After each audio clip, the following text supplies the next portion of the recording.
안녕하세요. 선부중학교 2학년 학생 여러분, 현기승입니다. 이번 시간은 63강, 바로 조선 후기 사회 경제의 변화와 발전 두 번째 시간입니다.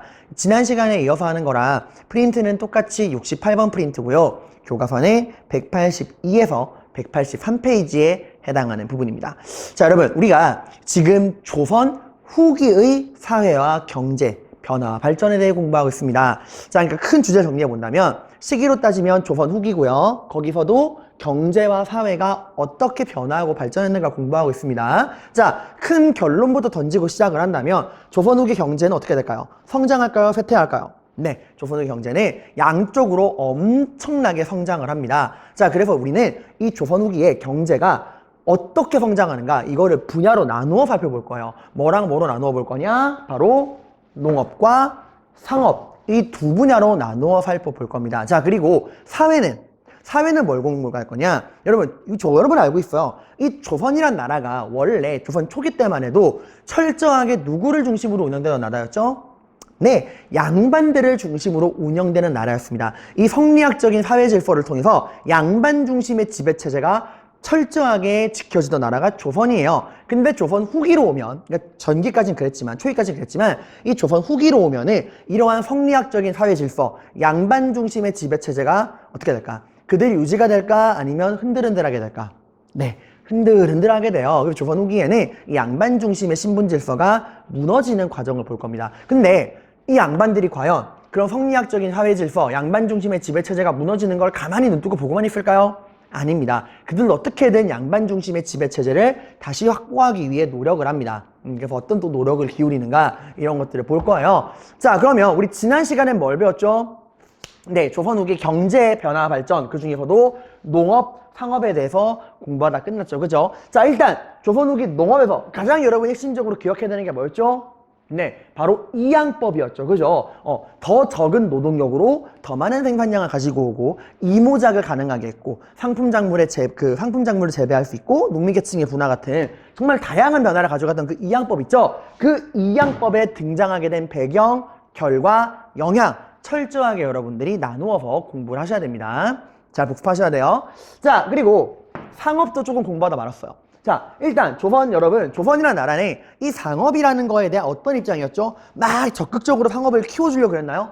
아니죠. 조선 초기까지만 해도 이 조선이라는 나라는 상업을 철저하게 통제하는 자급자족의 국가였어. 산농공방이라고 했죠. 그 모든 계층 중에서 상업을 가장 아래로 보던 게 조선이라는 나라였어요. 여러분들, 정직하지 못하다 그래서 땀 흘린 만큼의 수확을 얻는 게 아니라고 봤기 때문에. 그런데 지금 공부하는 조선 후기 오면은 상업이 어떻게 됩니까? 네, 엄청 성장해요. 이 조선이라는 나라도 상업에 대한 통제를 사실상 포기합니다. 상업에 대한 통제를 거의 포기하고 이 상업의 발전을 인정해요. 그럼 대체 어떤 변화가 있었길래 이런 상업에 대한 통제를 약해지고 상품화폐 경제가 발달하고 상업이 발전하게 되느냐? 그 배경, 저번에 공부했죠. 자, 첫 번째 배경이 뭐였죠, 여러분들? 바로 이양법에서, 내가 굳이 여기다 쓰진 않을게, 얘들아. 저번 시간에 한 거니까. 상업이 발전하게 된 배경 첫 번째, 바로 뭐의 등장? 이양법, 모내기법의 등장이라고 했습니다. 왜? 더 적은 노동력으로 더 많은 생산량이 늘다 보니까 이제 뭐가 더 늘어나? 그래, 잉여 생산물. 충분히 먹고도 남아도는 잉여 생산물의 양이 엄청나게 증가하게 돼요. 그죠? 잉여 생산물을 사람들이 어떻게 할까? 다 갖다 버릴까?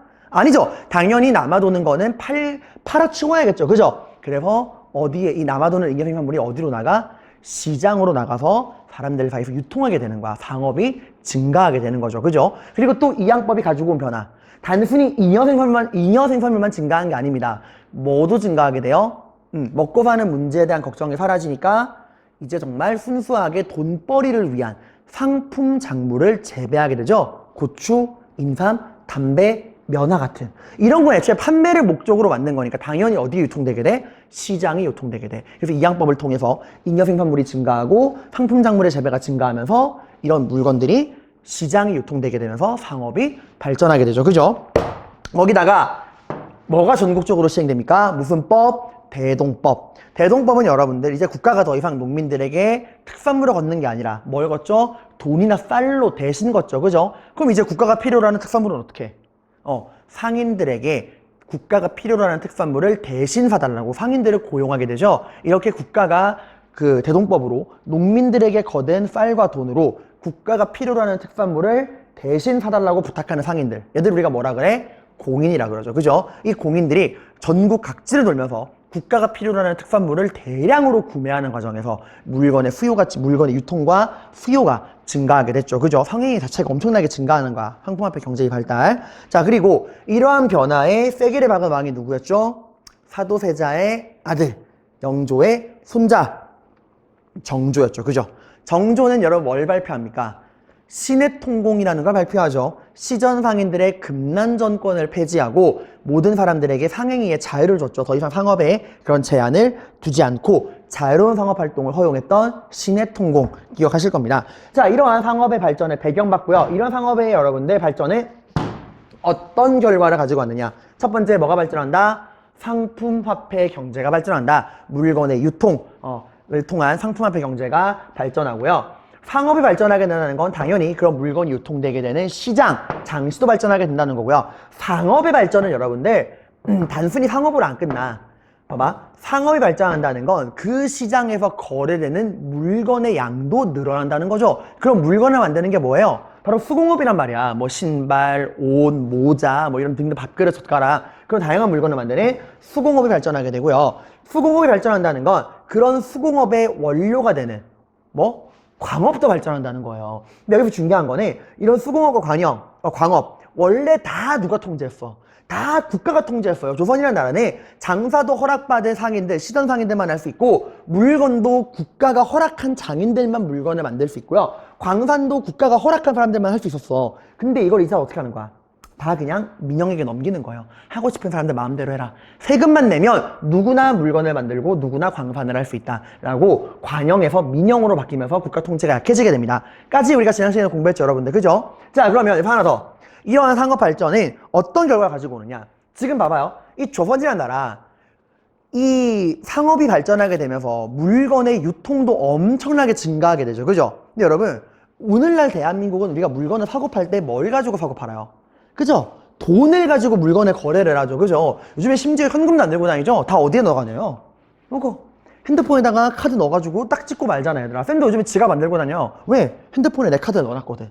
근데 이제 오늘날은 그렇지만 보통 이제 우리는 물건 당연히 현금으로 거래한다 생각을 하죠. 돈으로. 근데 원래 여러분 조선시대에는 물건을 뭐로 거래했을까? 돈을 쓰지 않았습니다. 뭐로? 쌀로 거래를 했어요. 그러니까 쌀이 화폐 역할을 대신했어.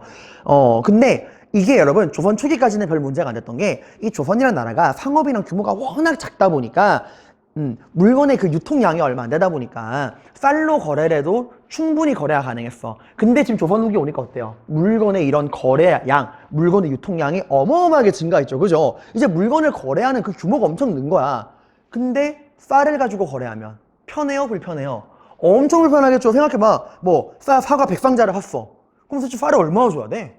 막 쌀 한 몇백 가마 줘야 된다 생각해봐. 그거 언제 다 옮겨, 얘들아. 그래서 사람들이 이런 물건의 유통이 증가하게 되면서 더 이상 쌀을 가지고 물건을 거래하는 게 어떻다? 너무나 불편하다. 그러니까 뭐를 쓰자는 얘기가 나올까? 그래, 화폐. 쌀이 아니라 가볍고 보관하기 편한 화폐를 사용하자라는 이야기가 나오게 돼. 그러면서 조선 이제 상업의 발전은 어떤 결과가 가지고 오냐? 드디어 조선에서도 전국적으로 화폐가 유통되게 됩니다. 이걸 우리가 뭐라 그러냐면 바로 상평통보라 그래요. 여러분이 그 사극 드라마에서 엽전 같은 거 본 적 있죠? 엽전? 그 돈꾸러미 짤랑짤랑 들고 다니는 거 있잖아. 그걸 생각하시면 됩니다. 상평통보. 이게 여러분 전국적으로 유통된 화폐예요. 자, 그럼 여기서 여러분들 헷갈리시면 안 되는 게 그럼 조선은 이제서야 화폐가 처음 나온 거예요? 아니에요. 우리나라 화폐 역사는 되게 길어. 실제로 고려시대 때부터 우리나라에서도 국가가 화폐를 만들어서 화폐를 유통하려고 노력을 했어. 조선 초기도 마찬가지고. 근데 그 전까지는 화폐를 쓰라고 해도 사람들이 안 써.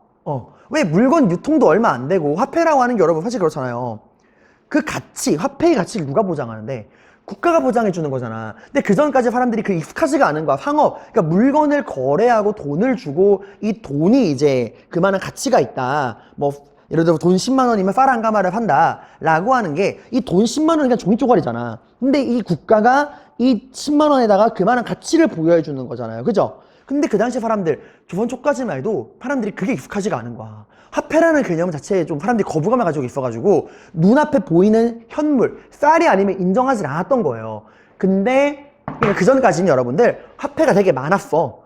이것저것 유통되려고 한 노력은 했지만 그 전까지는 화폐가 사람들의 거부감으로 인해서 전국적으로 유통이 안 됐던 거야. 근데 이제 조선 후기 가서 상업의 규모가 증가하게 되면 사람들이 자연스럽게 뭘 쓰게 되는 거예요? 화폐를 쓰게 되는 거야. 그래서 상평통보가 이제 전국적으로 유통되게 되는 화폐입니다. 이게 언제 이렇게 전국적으로 유통됐냐면 숙종 때예요. 장희빈 남편. 근데 우리는 알고 있죠? 숙종 때는 뭐도 전국적으로 시행돼? 대동법. 대동법이 전국적으로 시행되면서 공인들이 전국 각지를 돌면서 물건을 막 대량으로 유통하잖아. 그 과정에서 자연스럽게 이제 쌀이 아니라 보관하기 편한 화폐를 가지고 물건이 유통되게 되는 거야. 아무튼 조선 후기에 상평통보라는 화폐가 전국적으로 유통됐다라고 하는 거 기억해 두시기 바랍니다. 자, 그리고 상업에서 또 하나, 이제 상업의 규모가 늘다 보니까 더 이상 국가 안에서만 거래가 일어나지 않아요. 국가 밖을 국가 안에서만 거래가 되지 않아. 이제는 국가를 넘어서 해외로 국가 간의 물건 교류, 그런 교류가, 장사가 이루어지게 됩니다. 바로 대외무역.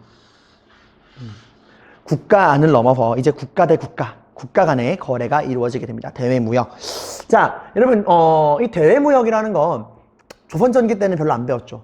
배울 필요가 없어. 조선 전기 때는 대외무역이라는 게 딱히 없어요. 이렇게 봐야 우리가 중국에 사신 보내서 조공 바치고 담대품 받아오고 그 정도의 소소한 규모였어. 근데 조선 후기에 이렇게 상업의 규모가 늘고 국가의 경제 규모가 늘면서 더 이상 그런 조공과 담대품 같은 그런 국가가 하는 그런 무역만으로 이 나라에서 필요로 하는 물건의 양을 충족할 수 있다 없다? 없다는 거야. 그러니까 누가 나서게 돼? 상인들이 이제 국경을 넘어서 물건을 거래하기 시작하는 거예요, 직접. 자, 그래서 대외무역은 종류가 두 개거든. 하나는 개시라 그래서 이건 이제 국가가 하는 무역이에요. 공무역. 그리고 이거 말고 이제 조선 후기에 가면은 국가가 하는 공무역만으로는 사람들이 필요로 하는 물건이 그 충족이 안 되니까 상인들이 직접 나서, 이거 우리가 뭐라 그러냐면 후시라 그래요. 이런 거는 국가가 하는 무역이 아니라 개인이 하는 사무역입니다. 자, 이런 사무역에 종사하는 상인들을 우리가 뭐라 그러냐? 바로 사상이라고 해요. 여기서 말하는 사상은 불교, 유교, 성리학 그런 사상이 아니야. 한자가 달라요. 사적인 상인이라는 거야.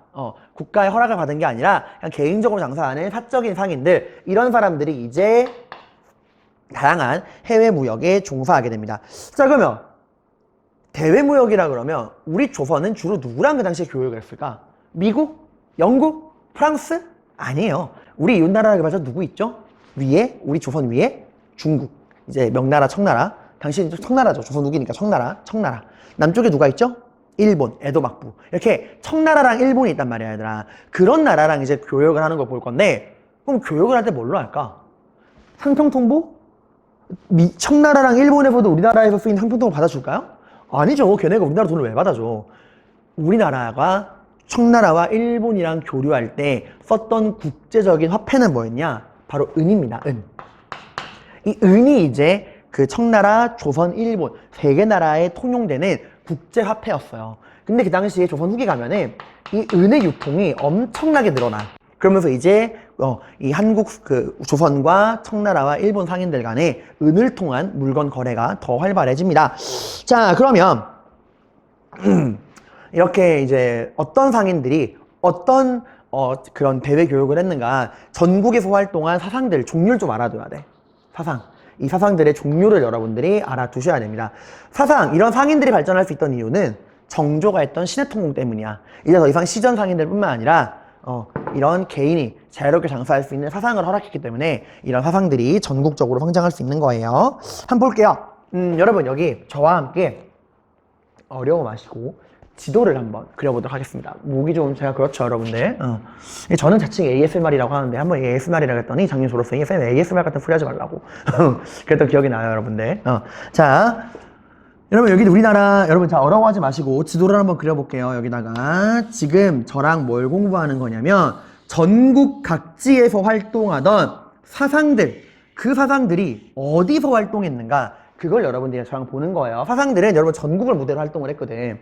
자, 그리고 지금 이 대외무역에 종사했던 사상들을 보는 거야. 자, 일단 여기 북방에 여러분들 뭐가 있냐면 여기에 의주라는 곳이 있어요. 의주. 기억나요, 여러분들? 의주? 그래, 의주하면 뭐가 떠올라야 돼? 임진왜란 때 선조가 여러분들 한양을 버리고 일본군을 피해서 도망치다가 마지막까지 올라온 게 여기 의주였죠. 그죠?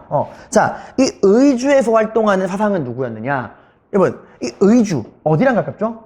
네, 의주는 압록강만 넘어가면 바로 어디예요? 바로 중국 청나라잖아. 그지? 그래서 이 의주에서 활동하던 상인들은 누구랑 주로 거래를 했느냐? 가까운 청나라랑 거래를 했어요. 자, 이 의주에서 활동하던 상인들을 우리가 뭐라 부르냐?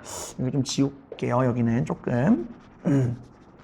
이 의주에서 활동하던 상인들을 우리가 뭐라 부르냐? 바로 만상이라 부릅니다. 자, 이 의주의 만상들은 주로 누구랑 교역을 했다? 청나라와 교역을 했다라고 하는 상인들이 있고요. 자, 그 다음에 여기 개성. 개성이 어딘지 아십니까, 여러분들? 옛 고려. 고려의 수도가 개성이죠. 그죠? 이 개성에서 활동하던 상인들은 우리가 뭐라 불렀느냐? 바로 송상이라 불렀어요. 송상. 이 송상들은 여러분들 뭘 가지고 거래를 했느냐? 여기는 인삼. 주로 인삼을 가지고 거래했어요. 여러분, 오늘날에도 여러분들 고려인삼 그런 말을 쓰잖아. 이 당시 우리나라 인삼을 정말 당시 그 중국에서도 최고로 쳐주는 그런 최고급 상품이었어요. 그리고 인삼을 가지고 여러분 거래를 했는데, 이 송상들은 여러분들 전국 각지를 이제 막 떠돌았거든. 그러면서 얘들은 대형 프랜차이즈를 생각하면 돼. 여러분, 오늘날에 대형 프랜차이즈면 스타벅스 알죠, 여러분들? 여러분 다 좋아하죠, 스타벅스. 그 스타벅스가 서울에만 있나요? 아니죠. 전국 각지에 체인점을 설치했죠. 그죠? 얘들도 마찬가지야. 얘들도 이 인삼을 이제 재배하면서 인삼이 막 엄청 전국적으로 인기가 있으니까 전국 각지에 이제 체인점, 프랜차이즈 체인점을 냅니다. 그걸 우리가 뭐라 그러냐면 송방이라 그래. 이 송방을 통해서 전국적인 거점을 설치를 하고요. 이걸 통해서 이제 장사를 하게 됩니다. 전국 각지를 무대로. 자, 그 다음에 또 하나. 여기 먼저 할게요. 동래. 부산이거든요, 여러분. 여기 동래가. 이 동네에서 활동하던 상인들은 우리가 뭐라 부르냐? 내상이라 불러요. 자, 그럼 이 동네에서 활동하는 내상들은 주로 어디랑 장사를 할 것 같아요? 의주에서 활동하는 만상들이 가까운 청나라랑 교역을 했듯이 여기 부산지방, 동네지방에 있는 내상은 어디랑 가까워? 바다 건너 바로 누가 있죠? 일본이 있죠. 그래서 이 내상들은 누구랑 주로 거래를 했느냐? 일본과 거래를 합니다. 자, 그런데 여러분들 이 청나라랑 거래하는 의주의 만상이나 일본과 거래하는 동래의 내상들이나 여러분들 공통으로 찾는 물건이 있어. 그게 바로 뭐냐? 봐봐, 얘들이 청나라랑 일본에 뭘 팔까? 당연히 그 나라 사람들이 원하는 물건을 팔겠지. 근데 그러면 청나라와 일본에서 만상과 내상들을 통해서 사고 싶어 하던 우리 조선의 물건이 바로 뭐였냐? 넘버원이 바로 인삼이었어요. 그럼 청나라나 일본이나 사주를 벗었어. 고려 인삼, 조선 인삼, 그거 것이다 이래가지고. 근데 이 인삼은 누가 재배해? 그래, 이 개성에 있는 송상들이 인삼의 유통권을 꽉 쥐고 있단 말이야. 그래서 이 송상들은 여러분들 지금 만상과 내상이 모두 다 청나라랑 일본에 갖다 팔 인삼을 구매하길 원하지. 그래서 얘들은 뭘 하느냐? 개성에 있는 송상들은 이들 사이에서 중개무역을 합니다. 그래서 인삼을 이 만상에게도 팔고 이 내상에게도 파는 거야. 그래서 이 개성에 있는 송상들이 전국에 깔려있는 송방을 통해서 인삼을 만상과 내상에게 막 유통을 해줘. 그러면 이제 이 만상과 내상이 어떻게 하는 거야? 이 송상으로부터 사들인 인삼을 또 청나라랑 일본에 파는 거예요. 이해가요, 여러분들? 유통 구조가? 개성에서 송상들이 송방을 통해 전국 각지에 깔려있는 체인점이 송방을 통해서 인삼을 만상과 내상에게 공급을 해주면 이 만상과 내상은 송상에게 사들인 인삼을 또 청나라랑 일본에 파는 거야. 인삼이 왔다 갔다 하는 거죠. 이런 유통망을 가지고 있었다 하는 거고, 또 여기 서울에도 상인들이 있어.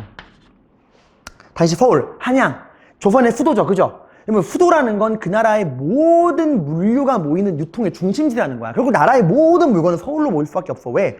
당장 세금 걷는 거나 그런 거 다 서울로 모일 거 아니야. 그래서 그 서울은 가장 당시 이제 한양은 모든 물류가 집산되는 교통의 중심지였는데, 당시엔 여러분, 물건을 이제 운반하고 할 때 뭐로 운반했을 것 같아요? 육지로 했을까? 아니면 그 강이나 바다로 했을까? 강이나 바다로 합니다. 당시엔 오늘날처럼 막 도로가 잘 깔려 있는 게 아니에요. 여러분, 봐봐. 임진왜란 때도 일본 애들이 조선을 쳐들어왔을 때 그런 전쟁에 필요한 군수물자, 식량이나 무기를 육지로 운반하려고 했나요? 아니죠. 바다로 운반하려고 했죠. 육군은 그냥 싸움만 해라. 필요한 물건은 바다로 운반하겠다. 왜? 육지로는 워낙 교통이 도로가 불편하니까 바다로 운반하겠다. 그랬다가 이제 킹 제너럴 중국님한테 쿵 깨져가지고 이제 전쟁 지긴 했지만, 얘들아, 당시도 마찬가지야. 육지로 무언가를 옮기는 건 너무 불편해. 다 뭐로 움직일까? 우리나라에는 강이 엄청 많죠. 강을 통해 운반을 합니다. 특히 서울에는 무슨 강이 있죠? 한강. 한강을 통해서 이제 전국 모든 물건이 모인단 말이야, 얘들아. 그래서 이 강을 통해서 서울, 한양에 모이는 물건을 여기저기 운반해주는 상인들이 있습니다. 걔들이 뭐냐? 이 서울을 중심으로 하고 있던 바로 경강상인이라는 거예요. 경강상인. 얘들은 이제 수도 한양에서 한강을 중심으로 활동하는데, 그 강을 통해서 물건을 운반해주는 운송업. 이 운송업을 주로 했다고 합니다. 자, 그리고 이런 상인들 말고도 뭐도 있었냐? 객주랑 여각이라고 하는 상인들도 있어요. 객주랑 여각은 뭐냐면, 여러분들, 이게 막 여러분 사극에서 막 객주, 여각 이런 말 들어본 적 있을 것 같은데, 얘들은 주로 어디서 활동하냐? 포구. 포구라는 건 여러분, 이제 배가 정박한 항구를 말합니다. 그렇다면 오늘처럼 거창한 항구는 아니고요. 그냥 강가에 나룻배 되는 그런 데 있잖아. 그건 포구라 그래. 그 배가 이제 들어오는 것을 포구. 그리고 육지에서는 물건이 거래되는 시장인 장시. 이런 데서 활동하는 게 이제 객주랑 여각이야. 그럼 얘들이 여기서 뭘 하느냐? 장시랑 포구는 여러분, 포구는 배가 왔다 갔다 하는 곳이고, 장시는 사람들이 물건을 거래하기 위해 모이는 곳이죠. 이런 데서 여러분 뭐가 필요해요? 상품 중개. 그러니까 물건이 모이는 곳이니까 여기 가운데서 이제 상품을 중개해주는 사람들이 필요하고, 또 사람들이 먹고 자고 할 거 아니야, 얘들아. 숙박. 오늘날에도 여러분들 고속도로 휴게소 가면은 화물차 모는 아저씨들은 주무시는 숙소가 있어요, 여러분들. 왜? 먼 거리를 운반하니까 피곤하잖아. 여러분, 화물차가 사고 나면 큰일 나요, 여러분들. 다 죽어, 얘들아. 그래서 지금도 그 휴게소에는 화물 운전하시는 분들을 위한 샤워시설이나 숙박시설이 있어요. 그게 있는 거야, 숙박시설. 먼 거리 운행한 장사꾼들을 위한 숙박시설. 야, 배 모는 사공이 존나 생각해봐. 졸음운전하고 다 같이 고기밥 되는 거죠, 그냥. 숙박업소. 그리고 금융. 간단하게 이제 돈을 맡기고 찾을 수 있는 금융. 이런 것들. 그러니까 사람들이 모이는 그런 포구란 장시에서 물건을 중개해주고 숙박업에 금융업을 하는 그런 것들도 발전하게 됩니다. 어쨌건 여러분, 여기서 중요한 거는 조선 후기에 가면은 여러분들 은유통을 통한 이제 대외무역이 굉장히 크게 성장하게 됐고, 이 대외무역에 종사하는 상인들이 뭐예요? 바로 사상이야.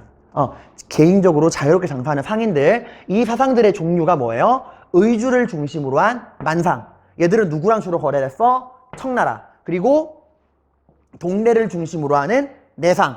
얘들은 주로 누구랑 거래했죠? 일본이랑. 그리고 이 만상과 내상을 연결해주는 게 바로 누구야? 개성을 중심으로 한 송상. 얘들은 뭘 거래해요? 인삼을 꽉 잡고 있어. 얘들이 이제 전국에 유통되는 인삼을 다 재배하는 게 얘네거든요, 여러분들. 이 인삼을 어떻게? 전국에 이제 송방이라고 하는 전국적인 그런 체인점을 설치해서 이 송방을 통해서 인삼을 전국적으로 유통해주는 거야. 그리고 만상에게도 인삼을 공급해주고, 이 내상에게도 인삼을 공급해주고, 그럼 이 만상은 송상에게 받은 인삼을 또 청나라에게 팔고, 내상은 송상에게 받은 인삼을 일본에게 팔고, 이런 식으로 송상은 이 만상과 내상을 연결해주는 인삼 중개 무역을 했었다. 그리고 당시 서울, 한양에서는 또 한강을 중심으로 그런 모든 물건이 모이나 한강을 중심으로 물건을 운반해주는 운송업을 하는 경강상인들이 있었다라고 했고요. 그 외에도 사람들이 모이는 포구와 장시에서 물건을 중개하고 숙박 금융업을 하는 객주랑 여각도 있었다라고 하는 거예요.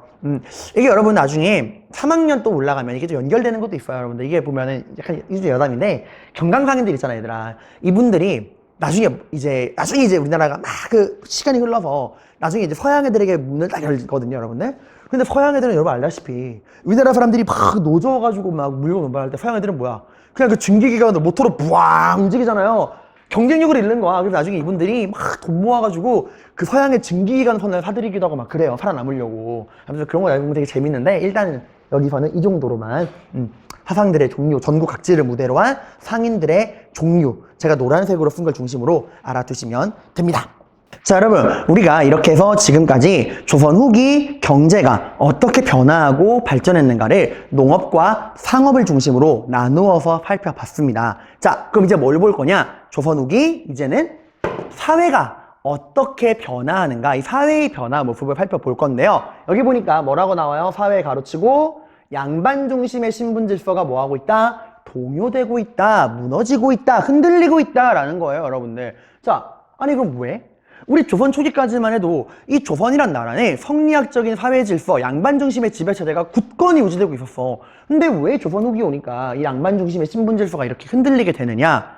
배경부터 보도록 합시다. 아니 도대체 왜? 항상 여러분 모든 공부는 왜? 라고 물어봐야 돼요. 그냥 닥치고 해요. 이게 아니에요. 왜 그렇게 됐지? 왜 이런 변화가 생겼지? 왜 이런 일이 생겼지? 하고 왜 하고 논리를 여러분이 연결하셔야 그게 진짜 이해가 되는 거야. 암기하기 이전에 이해하셔야 됩니다, 여러분들. 자, 그럼 양반 중심의 신분 질서가 흔들리게 된 이유, 그 배경은 일단 큰 전쟁, 조선을 전기와 후기로 나누게 되는 분수령이 되는 양란이에요. 양란. 일본과의 싸움이었던, 일본과의 전쟁했던 외란, 그리고 여진족과의 싸움이었던 호랑. 이 두 번의 양란이 조선에 이제 큰 변화를 가지고 옵니다. 자, 양란 어떤 변화를 가지고 왔죠? 일단 인구가 어떻게 돼요? 엄청나게 많이 죽었죠. 그죠? 많은 사람들이 죽고 또 농사지을 토지도 전쟁 때문에 황폐화되었죠. 그죠? 자, 인구가 줄고 토지가 황폐화됐어. 이것도 문제지만 더 큰 문제가 있었죠. 전쟁 중에 뭐가 사라집니까? 누가 어디에 얼마나 살고 있는가를 기록해 놓은 인구 문서, 인구대장이 사라지게 돼요. 인구대장. 호적이라 그러죠. 호적.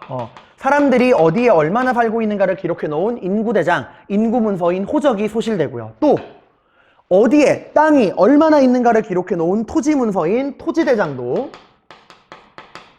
이 전쟁 중에 소실되게 됩니다. 토지대장은 양안이라 그러죠. 그러니까 전쟁 중에 인구도 줄고 토지도 황폐화되고 사람들이 어디에서 얼마나 사는가를 기록해 놓은 인구문서, 인구대장, 호적, 또 땅이 어디에 얼마 있는가를 기록해 놓은 토지대장, 토지문서, 양안, 이런 게 다 사라지게 됩니다. 자, 그러다 보니까 어떤 문제가 생겨요? 국가가 뭘 거둘 수 없죠? 네, 세금을 거둘 수가 없는 거야. 아니 뭐 사람들이 어디에 얼마나 사는지, 땅이 어디에 얼마나 있는가 뭐 알아야 세금을 거둘 거 아니야. 세금을 더 이상 거둘 근거가 없는 거예요.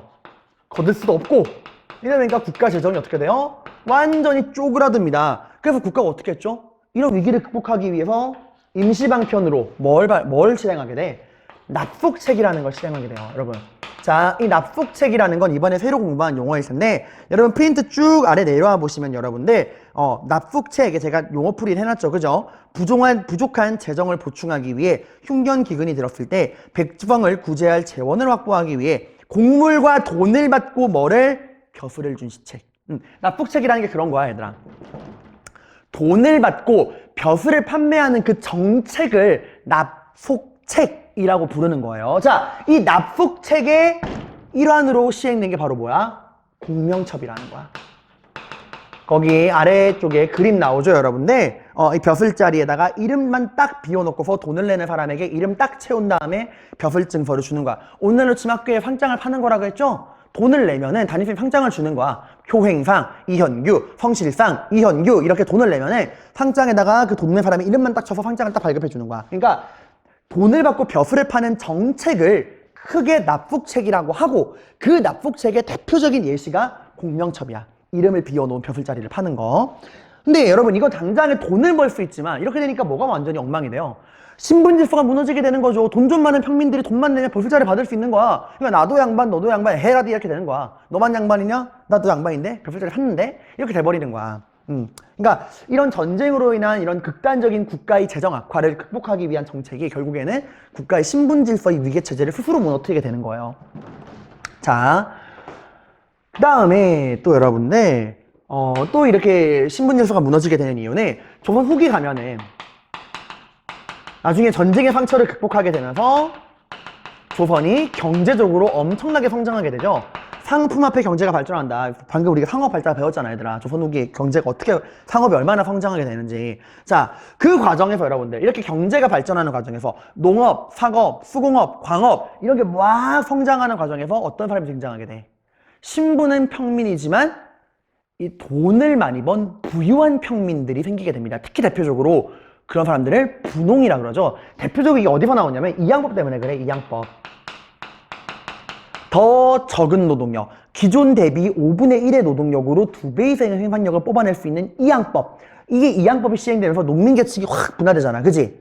15명이 농사지을 땅을 이제 1명만 농사지으면 돼. 그러니까 그 선택받은 1명은 5명이 농사짓던 땅을 혼자 농사지을 수 있는 거야. 생산량은 2배가 되고. 그러니까 이 선택받은 농민들은 분홍이 되어서 엄청난 땅을 경작하게 되는 거예요.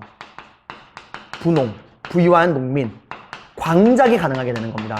자, 이렇게 여러분 돈을 많이 번 평민들이 생기게 되면서 얘들이 이제 어떤 생각하게 될까? 그전에는 워낙 가난하기도 하고 하니까 양반들만 보면은 고개가 자동으로 내려갔어요. 아이고 양반 나으리. 근데 이제 뭐야? 내가 저 양반보다 돈은 훨씬 많거든? 농사도 훨씬 잘 짓거든? 내가 저 양반보다 돈이 훨씬 많은 거야. 그럼 더 이상 그 양반을 보고 존경심이 들어요? 제가 나보다 잘난 게 뭐야? 내가 쟤보다 못한 게 뭐야? 나랑 쟤랑 차이점은 양반이냐 아니냐 하나잖아. 그거 빼고는 내가 다 뛰어난데? 내가 돈도 더 많고, 내가 땅도 많고, 내가 더 좋은 집에 사는데? 내가 근데 왜 쟤한테 고개를 숙여야 되지? 라는 생각을 하게 되는 거야. 그리고 뭘 바라게 될까? 난 가정에 돈밖에 없어. 이제 뭐가 필요해? 신분이 필요해. 나의 권위, 사회적인 권위, 그 신분이 필요해. 명예를 추구하게 되는 거야. 뭐가 되고 싶을까? 양반이 되고 싶은 거예요. 그러면서 이제 돈을 가지고 양반 자리를 사게 되는 그런 일이 생기게 됩니다, 여러분들. 자, 거기다가 여러분들, 이렇게 지금 아래에서는 경제 발전을 계기로 이렇게 돈을 많이 번 부유한 평민들이 막 치고 올라오는 거야. 양반의 권위에 도전하기 위해서. 그런데 여기에 맞서는 양반들은 똘똘 뭉친 게 아니라 오히려 분열하게 되죠. 기억할 겁니다, 여러분들. 왜? 붕당 정치가 맛이 가버리잖아, 얘들아. 원래 얘들아, 붕당 정치라고 하는 거에는 중요한 원칙이 있습니다. 그게 뭐였죠? 상대방과의 정치적, 학문적인 생각 차이를 인정하는 공존의 원칙. 너랑 나는 생각이 틀린 게 아니라 다른 것이다 라고 하고 상대방과의 그런 정치적인, 학문적인 생각 차이를 인정하는 그 공존의 원칙을 지켜주고 있었죠, 원래는. 근데 이게 언제부터 완전히 무너져요? 숙종 때 파행적인 정치 운영. 하나의 당에게 권력을 몰아주고 그 정치 국면을 왕이 그냥 확 바꿔버리는 환국. 그 3번의 환국을 통해서 분당 정치가 완전히 맛이 가요. 분당 정치가 변질되게 돼. 자, 더 이상 이제 뭐가 공존의 원칙이 깨지는 거예요. Winner takes it all. 승자가 모든 걸 가진다. 상대방을 나누려고 하지 않아. 너와 나는 생각이 다른 게 아니라 틀린 거야. 더 이상 상대방과의 그런 생각 차이를 인정하지 않고 권력을 잡은 정당이 모든 걸 다 독차지하고 상대방 정당을 다 이제 죽이거나 몰아내버리는 그런 극단적인 뭐가 시작돼요? 일당 전제화. 이런 게 시작이 됐죠, 여러분들. 이걸 이제 좀 사회의 변화를 조금 이제 우리가 도식화해서 살펴보도록 할게요, 여러분들. 자, 이 배경을 조금 지우고 설명해도 괜찮겠죠? 지금 제가 배경 설명을 이해가 되시죠, 여러분들? 그럼 이걸 좀 지우고 설명을 해보도록 하겠습니다. 이게 배경 아래다가 써보세요, 여러분들. 자, 양반들이 분화하게 됩니다. 양반의 종류를 크게 우리가 3가지로 이제 분화할 수가 있어. 붕당 정치가 변질된 이후에. 자, 승리에서 권력을 잡은 양반들을 우리가 권력을 잡은 양반이라 그래가지고 권반이라 그래요. 자, 그리고 얘들에게 밀려서 지방으로 쫓겨간 양반들이 있을 거냐, 그지? 그런 양반들을 우리가 뭐라 그러냐? 향촌사회 양반이라 그래서 향반이라 그래요. 향반. 그 얘들을 우리가 다른 말로는 구향이라고도 합니다. 구향. 그리고 근데 여러분 알고 있죠? 지방에 내려갔을 때 이제 누구의 도전을 받게 돼? 부유한 평민들, 분홍들의 도전을 받게 되죠? 그 분홍들의 도전을 받아서 완전히 몰락해버린 양반들이 있어. 향촌사회에서의 지배권마저도 잃어버린 양반. 얘들을 우리가 뭐라 그러냐면 잔반이라 그래요. 우리가 여러분들 막 잔반 찌끄러기, 잔반철 이런 말 하잖아. 그런 거야, 잔반.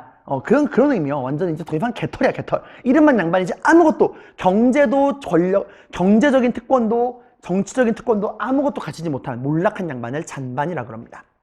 자, 그러니까 여러분 양반 말고 우리 신분 또 뭐가 있죠? 중인 있죠? 중인 기억나죠, 여러분들? 이제 양반의 서자나 뭐 의원이라든가 외교관, 기술관 이런 중간 계층, 향리, 서리 이런 사람들을 우리가 중인이라 그러죠, 여러분들. 자, 근데 이 중인 말고 양반 중인 또 밑에 누가 있죠? 상민 기억나죠, 여러분들? 신분제 지금 말하는 거야. 지금 제가 말하는 거는 법적인 신분제도인 양천제가 아니라 실제로 통일되는 반상제를 말하는 거예요. 여러분 조선은 원래 그 법적으로는 신분이 두 개밖에 없어. 양인, 자유민인 양인, 비자유민인 천민.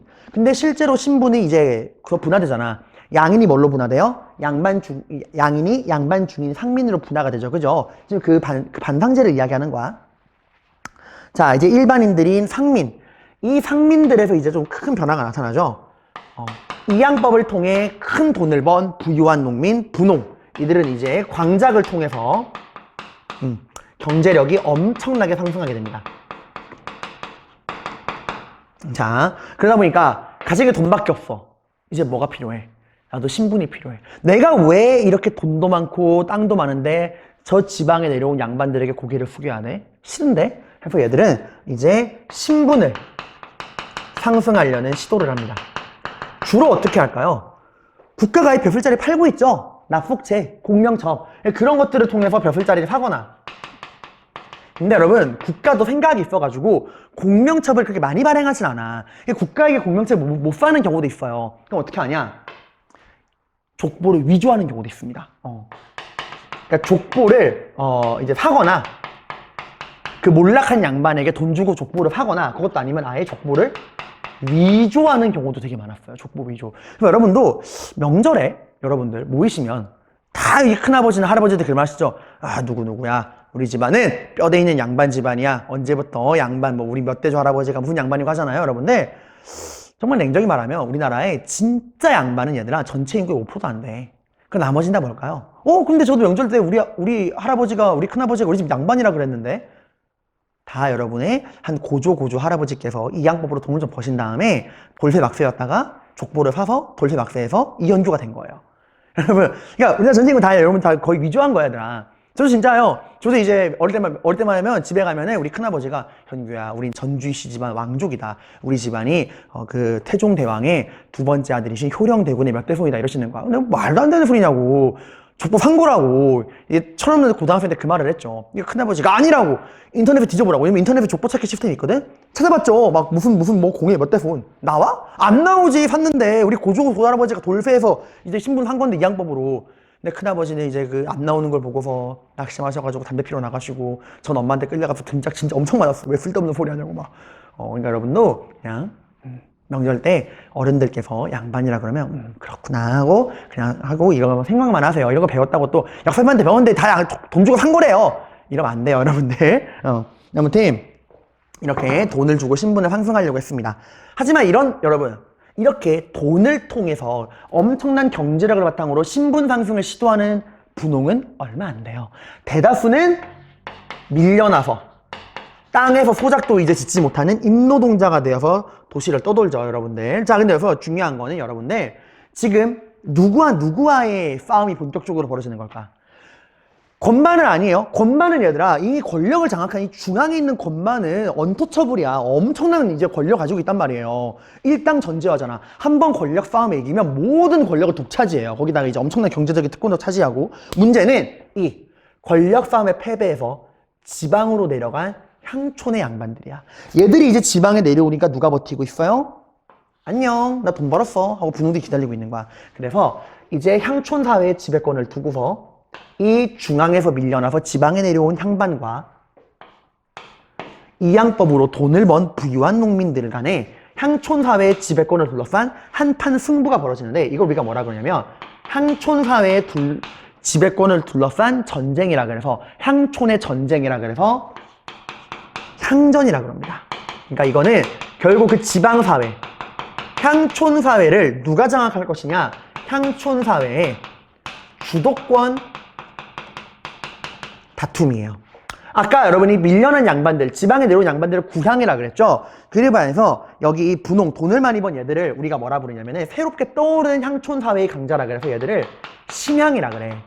즉, 이 향전은 누구와 누구의 싸움이야? 밀려난 양반, 구향과 새롭게 떠오른 분홍, 신향들 간의 싸움입니다. 이거 우리가 향전이라 그래요. 거기 아래에 제가 뜻풀이 해놨습니다. 조선 후기 향권 장악을 위해 구향과 신향이 대립한 것을 향전이라고 한다라고 하는 거 제가 일단 뜻풀이 해놨죠. 향전이 벌어지게 되는 거예요. 자, 그리고 천민도 있죠. 근데 여러분 이 천민들 사이도 변화가 일어나요. 전쟁이 워낙 많았잖아, 얘들아. 뭐 실제로 임진왜란 때 나라가 어이구야, 분필이 깨졌어요. 나라가 망했다는 소식에 충격받았나 봐. 나라가 망하게 생겼는데, 언제까지 신분을 막 가져갈 수 없잖아. 여러분 기억나요? 몽골이 고려를 침략했을 때 김윤우가 어떻게 했어? 용인에서는 처인 부국민을 데리고 이겼고 충주에서는 노비를 데리고 이겼지? 기억날 거야. 그때 노비들을 데리고 몽골군을 이길 당시에 김윤우가 어떤 전략을 썼죠? 노비 문서를 불태웠잖아. 너희가 저 몽골군을 물리치면 내가 노비에서 해방시켜주겠다. 그 사람들이 목숨을 걸고 싸웠잖아. 임진왜란 때도 호란 때도 마찬가지야. 나라가 워낙 힘드니까 노비들에게 이제 미끼를 건 거야.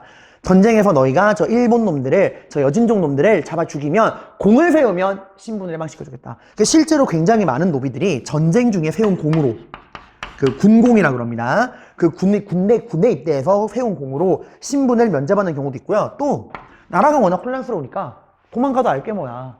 국가 행정력이 무너졌는데 도망치는 경우 되게 많았어요.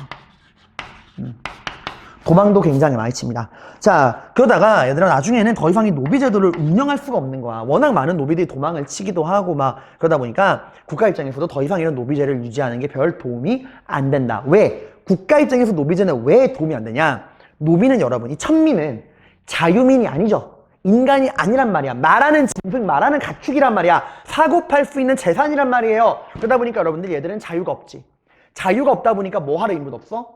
그래, 세금을 낼 의무도 없어요. 자유민과 비자유인의 가장 큰 차이는 권리와 의무야. 여기 위에 있는 이 자유인들은 자유가 있으니까 의무도 있어. 군대도 가고 세금 낸단 말이야. 근데 노비들은 세금 안 내죠? 근데 국가 입장에서 노비가 많아봤자 도움이 돼? 안 돼? 안 되는 거예요. 세금을 안 내니까. 그래서 결국 나중에는 정조 다음에 왕이 된 순조 때 결국에 국가가 먼저 나서서 국가가 소유하고 있는 공노비들을 다 해방시켜요. 이 공노비들을 자유민인 양인으로 만들어버립니다. 왜? 재정을 확보하기 위해. 자유민이 되면 세금을 내야 되잖아. 재정을 확보하기 위해서 노비를 해방시키는 모습을 보여줍니다. 자, 그럼 여러분, 자, 지금 양반, 중인, 상민, 천민, 양인과 천민 보고 있는데 이 양반은 시간이 지날수록 어떻게 될까요? 점점점 숫자가 어떻게 될까? 증가하게 됩니다. 점점점 증가해요. 사람들이 막 이렇게 돈을 주고 사면서, 신분을 사면서 조선 후기에 가면은 전체 인구의 70에서 80%까지 양반이 돼요. 계속 느는 거야. 자, 그에 반해서 지금 중인이나 상민이나 천민들은 점점 어떻게 될까? 얘들의 숫자는 점점점 감소하게 돼요. 왜? 신분 상승 운동을 벌이잖아. 상민들도 돈을 벌어가지고 막 공명첩, 족보 위조, 매입 위조, 천민들도 막 도망 다니고 군공하고 나중에 막 노비 해방되고 이러면서 이 상민과 천민 중인들은 점점점 숫자가 줄게 돼. 그래서 이게 여러분 이렇게 돼. 나중에 조선 인구 그 신분 분포들을 보면은 원래 이제 피라미드였거든. 양반은 극소수, 양반, 중인, 상민, 천민 이렇게 흘러가던 신분 구조가 나중에 이렇게 돼. 양반이 전체 인구 한 7, 80%, 중인, 상민, 천민 이렇게 인구, 그 계층 구조도가 역전되는 모습을 보여줍니다. 그럼 여기 우리 이 향전에 대해서 조금 더 자세하게 살펴보도록 할게요. 자, 봅시다. 여러분 이 향전의 구도, 그러니까 중앙에서 중앙에 밀려나서 지방으로 내려온 향방과 지방에서 새롭게 이양법 등을 통해서 경제력을 쌓은 분홍, 이들의 격돌인 향전, 이 구도를 조금 보면요. 자, 여기 여러분들 원래 향촌사회의 지배권을 가지고 있던 구향들이 있죠. 그죠? 그리고 여기에 보면은 새롭게 떠오르는 신향, 부유한 농민들이 있습니다. 자, 근데 여러분 원래 구향과 신향이 맞짱을 뜨면 신향이 이길 수가 없어 얘들아. 얘들은 기본적으로 양반이고 얘들은 그냥 돈만 많을 뿐이지 그냥 일반 평민이란 말이야. 농민들이란 말이야. 그래서 신향이 여러분들 구향을 상대하기 위해 누구를 끌어들이냐? 지방엔 양반들만 있는 게 아니죠. 국가가 임명한 지방관이 누가 있죠? 수령이 있죠. 그죠? 그리고 또 누구도 있어요? 그 수령의 손과 발이 되어주는 향리가 있죠. 근데 여러분 원래 이 수령과 향리는 여러분들 이 지방에 있는 양반들이랑은 사이가 마냥 좋지는 않아. 왜냐면 이 지방 양반들이 수령과 향리를 견제하기도 하잖아요, 여러분들. 그래서 이 신양들은 이 수령과 향리를 끌어들입니다. 뭘 가지고? 돈을 가지고. 뭐니 해도 머니가 최고죠. 이 돈을 바치면서 수령과 향리랑 한 팀이 됩니다. 그리고 이 수령과 향리를 앞세워서 구향을 견제하게 되는 거야. 그러니까 이 구도가 어떻게 되는 거예요? 지방에 그걸 놓고서 구향과 누가 대립하는 거야? 수령, 향리, 신양이 한 팀이 되어서 이 구향과 대립하게 되는 거예요. 순식간에 힘의 균형이 어디로 기울어? 이쪽으로 기울겠죠. 그죠? 그래서 이 지방에서 이 신양과 수령, 향리 팀의 공격을 받으면서 이 지방사회에서의 그 주도권이 흔들리게 된 이 구향들이 여러분들 살아남기 위해 그 양반의 그런 권위를 지방에서 지키고 유지하기 위해 이 구향들이 여러분 가지고 온 대안, 그들의 대안이 바로 여러분들 바로 성리학적인 사회 질서를 강화하는 거예요. 그들의 대안은 바로 성리학적인 사회 질서를 강화하는 겁니다. 그게 무슨 말이냐? 여러분들이 흔히 이제 생각하는 조선하면 떠오르는 이미지 있죠. 무조건 남자 중심, 남자가 짱, 그런 거 있잖아. 그런 가부장적인 그런 가족 제도도 이때 나와요. 이때 이제 남자를 중심으로 한 가부장적인 가족 제도가 나오고요. 그 외에 뭐 족보를 발행한다든가, 남자 자식이 없으면 양자를 맞이한다든가, 이제 뭐 혹은 같은 이제 그 성씨들끼리 집성촌을 만든다든가, 동성혼. 여기 말하는 동성은 여러분 남자 그런 게 아니야. 그 같은 성씨, 같은 집안 사람들끼리 결혼을 하거나 마을을 만든다든가, 그런 식으로 여러분들 그 권위, 지방사회에서 양반의 권위를 드러내기 위해서 이제 이런 게 만들어져. 오늘날 집성촌 같은 게 있잖아. 양반, 여기는 뭐 무슨 김씨네 마을, 여기는 무슨 이씨네 마을, 이런 게 남아있는 게 이때부터예요. 살아남기 위해서 양반들끼리 모여가지고 지방사회에서의 권위를 이제 막 하려는 거야. 흔히 말하는 라떼. 야, 라떼는 말이야. 라떼를 엄청 마시기 시작하는 거예요. 라떼 이제 마시기 잘려고 들어가는 거야. 자, 그러면 이렇게 봐봐. 얘들아, 이 연결되는 거야. 이렇게 지방에서 살아남기 위해서 지방에 있는 양반들이 뭘 강화한다고? 라떼를 마시면서 성리학적인 사회질서 강화한다고. 야, 라떼는 말이야. 양반에게 눈도 못 맞췄단 말이야. 이러면서 막 그들의 그런 흔히 말하는 꼰대력, 그런 성리학적인 사회질서, 양반 중심의 신분질서를 막 강요하잖아. 그러는 과정에서 여러분들 조선 후기 그 가족제도까지 변화하게 됩니다. 자, 볼게요, 여러분들. 옆에다 좀 적어볼게요. 이러한 변화가 가지고 온 게 여러분들, 이거 적어보자, 얘들아. 조선은, 얘들아, 너네 머릿속에 있는 조선은 되게 그래요. 막 무조건 남자 중심이고, 여자는 막 남자 죽으면 결혼 재혼도 못하고, 그런 거 있잖아. 그런 모습이 등장하게 된 게 조선 후기예요, 여러분들. 얘들아, 이 가족제도의 변화 시험에 되게 잘 나와. 봐봐. 원래는 얘들아, 조선 전기 때만 해도 얘들아, 그 부모가 죽으면 재산을 나눠 가질 때 어떻게 나눠 가지냐? 자녀들끼리 동등하게 나눠 가졌어. 뭐 장자라고 아들이라고 말 주는 거 아니야. 남자건 여자건 그냥 형제 자매에게는 모두가 똑같은 유산을 물려줍니다. 조선시대에서 얘들아, 원래 집안에서만큼은 남자고 여자고 평등했어요, 여러분들. 균분상속이었어. 거기다가 재산 누가 지내냐? 돌아가면서. 막 아들만 재산 지낸다 그런 거 아니야. 딸이 이제 뭐 누나가 있으면 누나가 재산 지내기도 하고, 윤회봉사. 부모님의 제사도 형제 자매가 돌아가면서 했어요, 그냥. 그리고 여러분들 결혼하면 우리 보통 어떻게 생각해? 여자가 이제 남자 집으로 가서 시집살이 한다 그러죠. 조선 초기까지만 해도 오히려 얘들아, 결혼하면 남자가 여자네 집 처갓집으로 가서 생활을 했어요. 바로 남기여가. 처가살이가 더 유행했어요, 얘들아. 시집살이가 아니라 원래 우리나라 전통적으로 처가살이야, 얘들아. 여러분 신사임당 알죠, 여러분들? 5만원짜리 주인공. 신사임당네 집도 그래. 신사임당네 집도 그 신사임당이 결혼한 남편이 신사임당네 집으로 와. 처가살이랍니다. 그리고 남편이 죽었을 때 여자들은 재혼하는 거에 아무런 제한이 없었어요, 여러분들. 이게 조선 전기 모습이야. 우리가 생각하는 조선이랑 너무 다르죠. 근데 이게 여러분들 조선 후기 때 이렇게 지방에서 양반들이 그들의 무너지는 권위를 붙잡기 위해 라떼는 말이야 하고 막 꼰대려가 상승시키기 시작하면서 가부장적 사회제도, 성리학적인 질서를 강화시키는 과정에서 모든 걸 남자 중심으로 빠바박 바꿔가는 거야. 권위를 세우기 위해서. 그 과정에서 여러분들 바뀌는 거야. 이젠 균분상속이 아니야. 무조건 누구에게? 장자 몰빵. 모든 재산을 장자에게 몰빵하는 거야. 그래서 흥부놀부 같은 얘기가 나오는 거야, 얘들아. 흥부놀부. 형인 놀부가 다 가져가니까 동생이 흥부는 그지가 되는 거예요. 형이 다 가져가는 거야. 장자 몰빵, 장자 상속. 거기다가 여러분들 재산 이제 누구만 지낼까? 남자만. 오직 남자만 지냅니다. 그러면 쌤, 만약에 아들이 없는 집은요? 조선 전기까지만 해도 아들이 없어도 여자 딸이 있으면 딸이 재산 지냈어. 근데 딸은 재산 지낼 수 있어, 없어? 어디 딸이 재산을 지내? 아들이 없으면 양자를 맞이합니다. 사돈의 팔촌의 자식이라도 무조건 양자를 맞이해서 집안에 아들이 있어야 돼. 아들.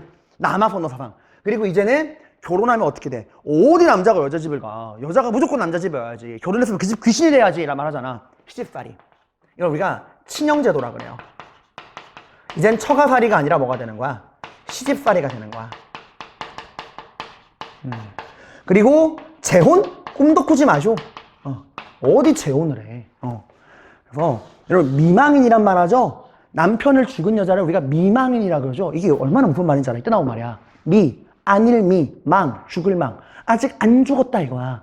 남편이 죽으면 여자는 따라 죽어야 되는데 아직 안 죽었다 이거야. 곧 죽어야 되는 여자. 남편 따라서 죽어야 되는데 아직 안 죽은 여자. 그래서 미망인이란 말이 나오는 거예요, 여러분들. 그래서 이 조선시대 가족제도는 여러분들 전기와 후기가 완전 달라. 이런 모습 꼭 알아둬야 됩니다. 이렇게 나온 이유, 지방에서 이제 양반들이 무너져가는 그들의 권위를 붙잡기 위해 라떼를 마시면서 꼰대를 상승시키면서 성리학적인 사회 질서, 가부장적 그런 가족 제도를 강화하는 과정에서 이런 변화가 생기는 거예요. 알겠죠, 여러분들? 성리학적인 그런 사회 질서가 강화되게 되면서 이런 변화가 생기는 겁니다. 자, 그럼 우리가 알고 있는 조선의 안 좋은 모습은 거의 다 후기예요, 여러분들. 자, 그러면 자 여러분 우리 이번 시간 배운 내용 정리해 볼까요? 자, 우리가 이번에 2시간에 걸쳐서 조선 후기의 사회 경제가 어떻게 변화 발전했는가 봤죠? 우선 경제 성장했다. 그 경제의 성장을 우리가 뭐랑 뭐로? 농업과 상업으로 나누어 봤죠. 그죠? 농업의 이양법, 상업에서는 이런 다양한 상인들의 종류, 지역별로 활동하던 상인들의 종류 살펴봤고요. 이양법과 상인들의 종류, 그리고 사회적으로는 양반 중심의 신분 질서가 흔들흔들하게 된다라고 하면서 이런 변화, 양반 중심의 신분 질서가 어떻게 변화하는가 봤고, 그 과정에서 이런 가족 제도들이 어떻게 남성 중심의 그런 가부장적인 가족 제도로 변하게 되는가, 조선 후기에 이런 변화가 왜 나왔는가, 이런 것들 살펴봤습니다. 자, 다음 시간엔 여러분들 이제 조선 후기 실학에 대해서 공부해 보도록 하겠습니다. 고생 많으셨습니다.